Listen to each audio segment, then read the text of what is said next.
किस ग्रह की शरण में जाना होगा कर्जा उतारने के लिए? मैंने पाया यदि किसी कुंडली में 12वें ग्रह का घर का मालिक नीच का हो जाए या उच्च का भी हो जाए तो कर्जा बढ़ जाता है। 4 घर इसके लिए लायबल होते हैं। कौन कौन सा? चौथा स्थान, 5वां स्थान, 11वां स्थान और 12वां स्थान। आप पार्टनरशिप करते हैं, पार्टनरशिप में आपने पैसा लगाया, वो पैसा आपका डूब गया और आपने कर्जा लेकर पैसा उतारने की कोशिश करते हैं, वो पैसा आपका उतर नहीं पाता। सपोज किसी का 12वें स्थान का मालिक शनि है तो शनि दिलाता है रोग के ऊपर कर्जा। कोई और सब्स्टिट्यूट हो सकता है इसका? देखिए, सब्स्टिट्यूट में मैं यकीन नहीं करता हूँ। मैं यकीन करता हूँ ओरिजिनल स्टोन्स के अंदर। कुछ लोग डायमंड की जगह ओरिजिनल जिरकॉन पहन लेते हैं, वो थोड़ा बहुत काम करता है परंतु पूरी तरह काम नहीं करता। मेष लगन में नीलम नहीं पहनाते परंतु मैंने पहनाया और लोगों को बहुत लाभ मिला आपको। हाँ अच्छा, जी। यहाँ पर कुछ लोग ना पढ़ाई की वजह से भी कर्जा मैंने देखा है कि लोग लेते हैं, वो हम कैसे देखते हैं? तब आप मुझे यहाँ पर उन ग्रहों के बारे में बताइए जो कर्जा उतरने ही नहीं देता। ऐसे में आपको पितृदोष की पूजा करनी चाहिए अगर राहु केतु बैठे हैं। पितृदोष की पूजा का कर्जे से क्या कनेक्शन है सर? लेकिन ग्रहों की अगर हम बात करते हैं तो आमदनी को इंक्रीज कौन से ग्रह करते हैं? इस भारत देश में, पूरे वर्ल्ड में कई ऐसे लोग हैं जिन्होंने कर्जे की वजह से अपनी लाइफ को ही खत्म कर लिया। वो कौन से योग होते हैं? तो ऐसे में बचना चाहिए और हमको ये उपाय करें जिससे कि कर्जा उतरे। उसके लिए उपाय वही है कि लगन को ताकत दे दें और 12वें स्थान के ग्रह की हम पूजा करें, जाप करें, दान करें। हाँ, मान लीजिए मैंने कोई प्रॉपर्टी ली है तो मैं कर्जा नहीं चुका पाऊंगी, बैंक आएगा और टेक ओवर कर लेगा और मुझे ब्लैक लिस्ट में डाल देगा। तो कहाँ पे लोगों को एहतियात बरतने की जरूरत है? कौन से ऐसे योग क्रिएट होते हैं कुंडली? अब ऐसे में लक्ष्मी स्रोत पढ़ना आपके लिए बेहतर होगा। स्वागत है एक बार फिर से आप सभी का हमारे इस बहुत खास एपिसोड में। मैं हूं आपके साथ नेहा सर्वेश शुक्ला। कौन कौन लोग कर्जे से घिरे हुए हैं, चाहे वो किसी पड़ोसी से लिया हो, रिश्तेदार से लिया हो, क्रेडिट कार्ड के रूप में हो, कर्जा चुकाया नहीं जा रहा। ले तो लेते हैं, बड़ा आसान होता है लेना, बस एक फ़ोन करना होता है या एक बैंक को फ़ोन करना होता है, तुरंत वो लोग भागे चले आते हैं आपको कर्जा देने के लिए। लेकिन जब उतारने की बारी आती है तब तोते उड़ जाते हैं। ये कर्जा उतरेगा कैसे? और कर्जा उतरने के लिए आमदनी का बढ़ना बहुत ज़रूरी है।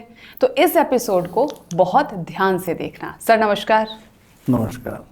हमें पूरी जानकारी देने के लिए इस वक्त स्टूडियो में मौजूद हैं शिव ज्योतिष अनुसंधान केंद्र के अध्यक्ष, विश्व के जाने माने ज्योतिषाचार्य, रत्न विशेषज्ञ और वास्तु विशेषज्ञ डॉक्टर पवन गोयल राय साहब जी। सर स्वागत है। नमस्कार। नमस्कार। नमस्कार मित्रों, बाबा कृपा करें। सर, किस ग्रह की शरण में जाना होगा कर्जा उतारने के लिए? कर्जा आज की डेट का सबसे ज्वलंत प्रश्न यही है। खतरनाक शब्द है। खतरनाक कर्जा। आदमी अपनी मस्ती में कर्जा ले तो लेता है, उतार नहीं पाता। कर्जा होता ही क्यों है? सबसे बड़ी बात तो ये है, कर्जा होता ही क्यों है। तो मैंने देखा कुंडली में, क्योंकि मेरा काम तो कुंडली देखने का है, ग्रहों को समझने का है। ग्रहों की चाल के अनुसार कर्जा घटता बढ़ता है। अच्छा। और मैंने पाया यदि किसी कुंडली में 12वें ग्रह का घर का मालिक नीच का हो जाए या उच्च का भी हो जाए तो कर्जा बढ़ जाता है। दोनों कंडीशन में कर्जा बढ़ता है, नीच का हो या उच्च का हो। उच्च का हो फिर भी सपोज किसी का सिंह लगन है और सिंह लगन में 12वें स्थान का मालिक हो गया चंद्रमा। चंद्रमा यदि उच्च का है तो ऐसे में मकान दुकान के ऊपर कर्जा बन जाता है। और चंद्रमा बैठ गया जाके उसके 10वें भाव में, काम को लेकर कर्जा बने, तरक्की को लेकर कर्जा बने और वो कर्जा उतर नहीं पाता। पूरे प्रयास कर लेते हैं, कर्जा उतर नहीं पाता। तो मैंने ये पाया कि 4 घर इसके लिए लायबल होते हैं। कौन कौन सा? चौथा स्थान, 5वां स्थान, 11वां स्थान और 12वां स्थान। चौथा स्थान, 5वां स्थान, 11वां स्थान और 12वां स्थान, ये घर इसके लिए लायबल होते हैं कर्जे के लिए, दिलाने के लिए, लेने के लिए और कर्जा ना उतरने के लिए। तो अब हम बात करेंगे सपोज चौथे घर की। चौथे घर से हम देखते हैं जमीन का सुख, वाहन का सुख, प्रॉपर्टी का सुख और आपको हर तरह के खुशहाली के योग चौथे भाव से देखते हैं। चौथे भाव का मालिक यदि खराब बैठा हुआ है, अशुभ होकर बैठा हुआ है, या चौथे घर में मंगल कहीं आके बैठ गया है तो ऐसे में जमीन संबंधी प्रॉपर्टी संबंधी कर्जे लेने के योग बन जाते हैं। मतलब आप प्रॉपर्टी खरीदोगे, हाँ, उसके लिए लोन लेना पड़ेगा, या किसी से लिया और हमने इन्वेस्टमेंट किया तो ये कर्जे के रूप में सिर पर चढ़ जाता है, जो कि उतरने में दिक्कत पड़ती है। 5वां स्थान होता है प्लानिंग का, मन का, तरक्की का, सुख सौभाग्य का, शिक्षा का। 5वें स्थान में अशुभ ग्रह बैठा हो, नीच ग्रह बैठा हो, पंचमेश नीच का हो, नीच भाव के संग बैठा हो, यानी नीच ग्रहों के संग बैठा हो, तो ऐसे में प्लानिंग सक्सेस नहीं हो पाती, प्लानिंग डूब जाती है। आप पार्टनरशिप करते हैं, पार्टनरशिप में आपने पैसा लगाया, वो पैसा आपका डूब गया, और आपने कर्जा लेके पैसा उतारने की कोशिश करते हैं, वो पैसा आपका उतर नहीं पाता। तो ये पार्टनरशिप वाला और प्लानिंग वाला पांचवें स्थान देखते हैं। ठीक है। अब बात करेंगे हम आपसे एकादश भाव की। एकादश भाव आपको धन देता है, तरक्की देता है, सुख सौभाग्य देता है। यदि एकादश भाव में अशुभ ग्रह बैठे हों तो कर्जा बनाते हैं, कोर्ट केस कराते हैं, कचहरी मुकदमा का योग बनाते हैं, और आपके घर में धन की कमी को कर देते हैं। अशुभ ग्रह कौन से? अशुभ ग्रह राहु हो गया, केतु हो गया, नीच के ग्रह हो गए, नीच का शनि हो गया, नीच का मंगल हो गया, नीच का सूर्य हो गया, नीच का शुक्र हो गया, या नीच का बुध हो जाए। अच्छा। तो ये सब अशुभ ग्रह कहलाते हैं। ये कोई भी ग्रह नीच का हो तो अशुभ ग्रह कहलाएगा वो। तो ये कर्जे का योग बना के चलता है ये, यानी कि आमदनी होगी नहीं तो आपको अपना काम चलाने के वास्ते कर्जा आपको लेना पड़ेगा। अब स्पेशली 12वें स्थान की बात करेंगे। 12वें स्थान का मालिक यदि उच्च का है या नीच का है तो भी कर्जे का योग बन जाते हैं। ऐसे में अब कर्जे का रूप क्या बनता है? सपोज किसी का 12वें स्थान का मालिक शनि है, तो शनि दिलाता है रोग के ऊपर कर्जा। अच्छा, बीमारी के लिए। आप बड़े बीमार पड़ गए हैं, बड़ी बीमारी हो गई है, खतरनाक बीमारी हो गई है, तो उसके लिए आपने कर्जा ले लिया आपने। और शनि दिलाता है प्रॉपर्टी पे कर्जा। प्रॉपर्टी आपने कोई ले ली है, फंस गई है प्रॉपर्टी, अशुभ हो गई है, और आपको प्रॉपर्टी मिल नहीं पा रही है, तो आप कर्जा ले लिया तो भी आपको तकलीफ बन जाती है। सपोज कि आपके 12वें स्थान का मालिक चंद्रमा है जी, और चंद्रमा नीच का तो हो गया जाके चौथे घर के अंदर, और उच्च का हो गया 10वें स्थान के अंदर। तो ऐसे में दोनों स्थान को प्रभावित करता है चंद्रमा, यानी कि प्रॉपर्टी संबंधी कर्ज दिलाता है और कर्ज उतारने में दिक्कत वाली बात पैदा होती है। तो करना क्या है आपको, ये समझ लीजिएगा कि करना क्या है। कर्ज से बचने के लिए क्या करना होगा आपको? सबसे पहले इन घरों को आप ठीक करें। जो घर आपको मैंने बताए हैं, आपको चौथा, 5वां, 11वां और 12वां, इन घरों को ठीक कीजिएगा आप। कैसे ठीक करें? चौथे 5वें का रत्न पहन सकते हैं आप, 11वें का रत्न पहन सकते हैं, 12वें के लिए आप जाप कर सकते हैं। अच्छा, 12वें का रत्न नहीं पहनना है आपको, 12वें के लिए आप जाप कर सकते हैं, दान कर सकते हैं, आपको उससे आपको फायदा मिलेगा आपको। सपोज किसी के चौथे भाव का मालिक मंगल है तो आप मूंगा पहन सकते हैं। आप मूंगा आपको लाभ देगा, कर्ज से बचाएगा, जमीन संबंधी समस्या का समाधान करेगा और आपको आगे बढ़ाएगा आपको। ठीक है। सपोज पंचम स्थान का मालिक आपका शुक्र है, आपका पंचम स्थान का मालिक यानी कि वृष राशि पड़ी है या तुला राशि पड़ी है, तो मालिक हो गया शुक्र। शुक्र यदि नीच का है तो आप डायमंड पहन सकते हैं, डायमंड पहन के कर्जा दूर होगा और आपको तरक्की मिलेगी, आपको सुख सौभाग्य की प्राप्ति आपको हो जाएगी। डायमंड पहनेगा ही कैसे सर, वो ऑलरेडी कर्जे में है। अब ये तो थोड़ा सा मेहनत करनी पड़ेगी, थोड़ा सा कोई और सब्स्टिट्यूट हो सकता है इसका? देखिए, सब्स्टिट्यूट में मैं यकीन नहीं करता हूँ। मैं यकीन करता हूँ ओरिजिनल स्टोन्स के अंदर। सब्स्टिट्यूट काम नहीं करते हैं। लोग वो सब्स्टिट्यूट पहन लेते हैं, यानी कुछ लोग डायमंड की जगह ऊपर पहन लेते हैं। मैं बिल्कुल नहीं मानता ऊपर पहनने के लिए। कुछ लोग डायमंड की जगह ओरिजिनल जिरकॉन पहन लेते हैं, वो थोड़ा बहुत काम करता है परंतु पूरी तरह काम नहीं करता। मेरा मानना है कि डायमंड ही काम करेगा। जहाँ इतना कर जाए वहाँ थोड़ा सा कर जाए और सही डायमंड लेके पहनिएगा, आपको लाभ मिलेगा आपको। सपोज किसी के 12वें स्थान का मालिक चंद्रमा है, उसके जाप कीजिएगा। अच्छा, चंद्रमा का रत्न नहीं पहनना, आपको जाप करना है। और बात करेंगे 11वें स्थान की। किसी का 11वें स्थान का मालिक सपोज शनि है, तो शनि या तो मकर राशि का मालिक होगा या कुंभ राशि का मालिक होगा।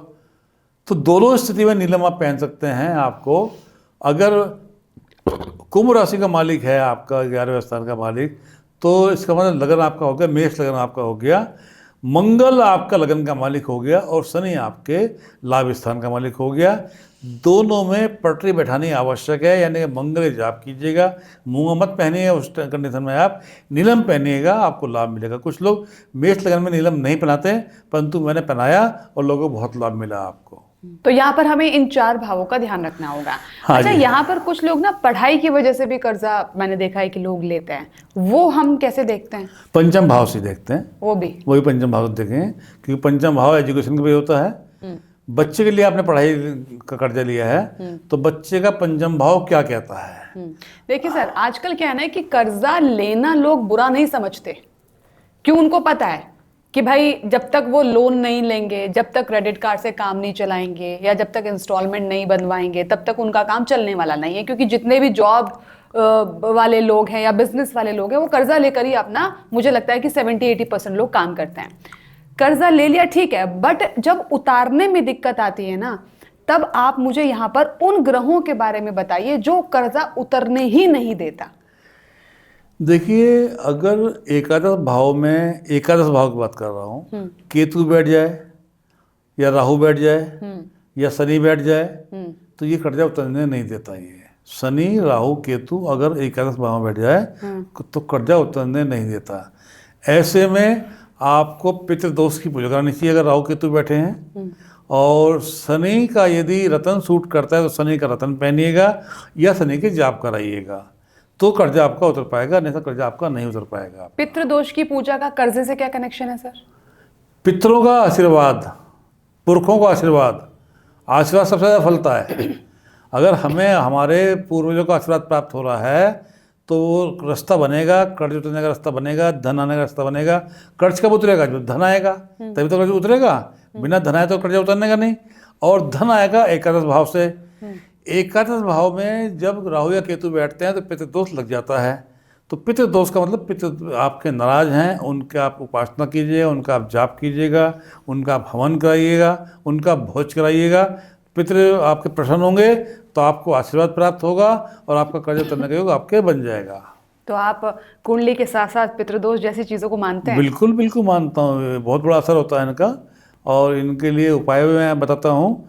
और मैं तो पितृदोष की पूजा भी कराता हूँ अपने यहाँ। अच्छा। योग्य पंडितों से पितृदोष की पूजा मैं कराता हूँ मैं। किन किन कंडीशंस में पितृदोष लगता है सर?